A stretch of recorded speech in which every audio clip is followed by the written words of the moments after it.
혹시 가슴 지방 이식 후에 부작용에 대해서 지나치게 강조하는 병원이 있다면 먼저 그 병원에서 가슴 지방 이식을 얼마나 하는지 알아보라고 말씀드리고 싶습니다. 그러면 안 돼.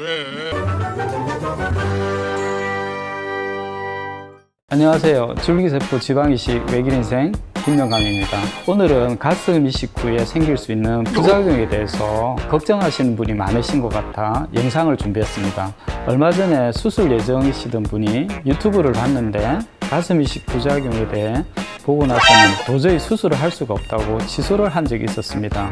그래서 저도 영상을 찾아봤는데 내용이 너무 부정적이고 단정적이라 10년 이상 이 수술을 메인으로 해온 원장으로서 많이 놀랐습니다. 어떤 수술이든 부작용이 없는 수술은 없겠지요. 가슴 이식도 다른 수술과 마찬가지로 부작용이 생길 수 있습니다. 하지만 때로는 그런 부작용들이 너무 과장되어서 시술받는 사람을 불안하게 심지어는 공포스럽게 만든다면 문제가 있다는 생각이 들어서 그동안의 경험을 토대로 어떤 부작용이 있고 어떻게 해결할 수 있는지에 대해 설명해 드리려고 합니다. 원장님, 부작용에는 어떤 게 있나요? 그리고 왜 생기나요?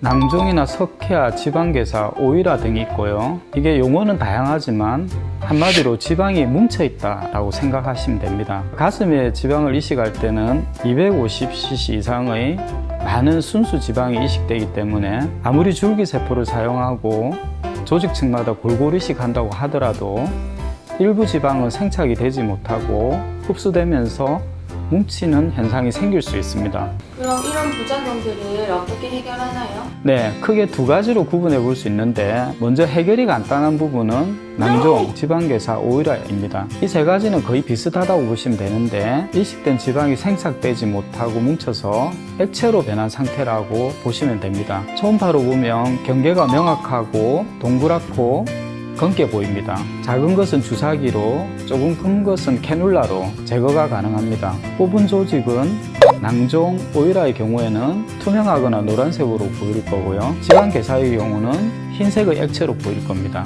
지방괴사라는 용어가 무시무시하게 들리시겠지만 지방이식하는 의사가 봤을 때 생착되지 못한 지방이 죽어서 모여있는 상태라서 오일화된 것이랑 큰 차이는 없습니다. 해결이 조금 번거로운 경우는 석회화나 조직의 유착입니다. 이 경우는 초음파상의 음영이 희게 보이는데 이식된 지방이 시간이 지나면서 뭉치면서 약간 단단해진 경우입니다. 이 경우 유착을 풀어주는 방법을 사용하는데 마사지나 캐비테이션 초음파로 뭉친 부분을 풀어주거나 캐놀라를 이용해서 조직이 뭉쳐있는 부분을 풀어주거나 조직을 녹이는 초음파 장비를 사용해서 녹이게 됩니다.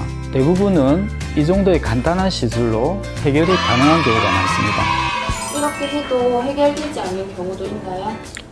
네, 그런 경우도 드물지만 있습니다. 대개의 경우는 아까 말씀드린 방법으로 제거가 가능하지만 시술 후에도 덩어리지거나 단단해진 부분이 풀리지 않고 지속될 수가 있는데요. 이때는 유착을 풀어주는 약을 복용하거나 PRP나 줄기세포를 덩어리진 부위에 직접 주사하는 방법이 있습니다. 이래도 해결이 안 되면은 결국은 외과적으로 절제해서 제거를 하는 경우가 있는데 이 경우는 흉터가 남기 때문에 웬만하면 외과적인 절제까지는 하지 않으려고 하고요. 실제로 그렇게까지 가는 경우는 거의 드물다고 보시면 됩니다. 원장님, 석회가 되면 안과 구분이 안 된다고 하는 이야기가 있던데 사실인가요?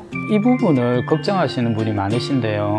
조금 와전된 부분이 있어서 자세히 설명을 드리겠습니다. 초창기에는 영상장비 해상도가 떨어지다 보니 미국 성형외과 학회에서 가슴 이식한 환자에서 석회화된 부위가 암과 구분이 안 되니까 유방암이 위험이 있는 사람은 시술을 하지 말라고 권고를 하던 시기가 있었습니다. 제가 가슴 지방 이식을 시작하던 시기니까 지금부터 10년, 15년 전 이야기일 겁니다. 하지만 요즘에는 영상 진단 장비 해상도가 얼마나 좋아졌습니까? 그래서 석회화된 병변과 유방암을 구분하는 것은 문제가 없기 때문에 이 부분은 걱정하지 않으셔도 된다고 확실히 말씀드립니다. 지방세포암이라는 말은 없듯이 가슴 지방 이식한다고 암이 생기지도 그렇다고 예방되지도 않습니다. 그래서 유방암에 가족력이 있는 분이 아니시라면 정해진 시기에 정기 검진하시는 걸로 충분하시고요. 막연하게 두려움을 가질 필요는 없습니다. 염증에 대해서는 어떤가요? 보형물보다 안전한가요?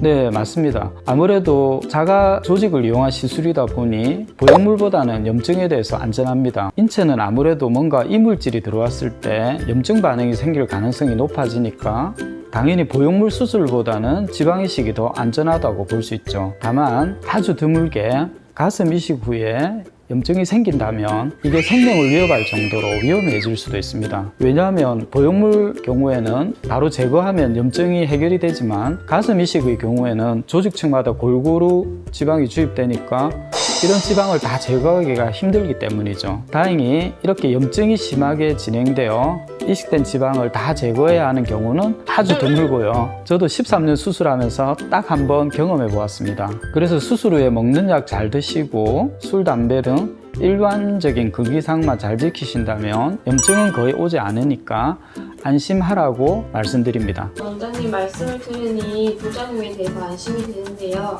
부작용과 관련하여 좀 더 하실 말씀 있으신가요? 네, 서두에 말씀드렸듯이 어떤 수술이든 부작용이 없는 수술은 없습니다. 보형물 수술이라면 문제가 되는 보형물 자체를 제거함으로써 부작용은 쉽게 해결이 가능하다고 하지만 이게 쉬운 일은 아닐 겁니다. 지방 이식에서 생기는 부작용들은 실제로는 쉽고 간단히 해결될 수 있는 문제들인데 이런 것들이 너무 과장되거나 극단적인 케이스로 오해를 받는 경우가 있는 것 같습니다. 그래서 저는 수술하기 전에 부작용을 해결해 드린다는 내용을 한 번 더 설명을 해드립니다. 혹시 가슴 지방 이식 후에 부작용에 대해서 지나치게 강조하는 병원이 있다면 먼저 그 병원에서 가슴 지방 이식을 얼마나 하는지 알아보라고 말씀드리고 싶습니다. 결국은 가슴 이식을 많이 하는 병원이 누구보다 많은 부작용을 경험했고 이를 해결하는 과정에서 많은 노하우가 쌓여 있겠죠. 그래서 가슴 이식 후에 문제가 생긴다면 먼저 수술을 한 집도의와 상의하시는 게 제일 좋다는 점을 말씀드리고 싶고요. 대개는 간단하게 해결을 해드릴 겁니다. 네, 오늘 영상은 여기까지입니다. 부작용에 대해서 궁금해하시는 분이 많아서 이 영상을 준비했습니다. 가슴 이식을 선택하실 때 도움이 되었으면 하고요. 아무래도 부작용이다 보니 오늘 조금 내용이 무거웠던 것 같은데 다음에 좀 더 가볍고 밝은 내용으로 찾아뵙도록 하겠습니다. 감사합니다.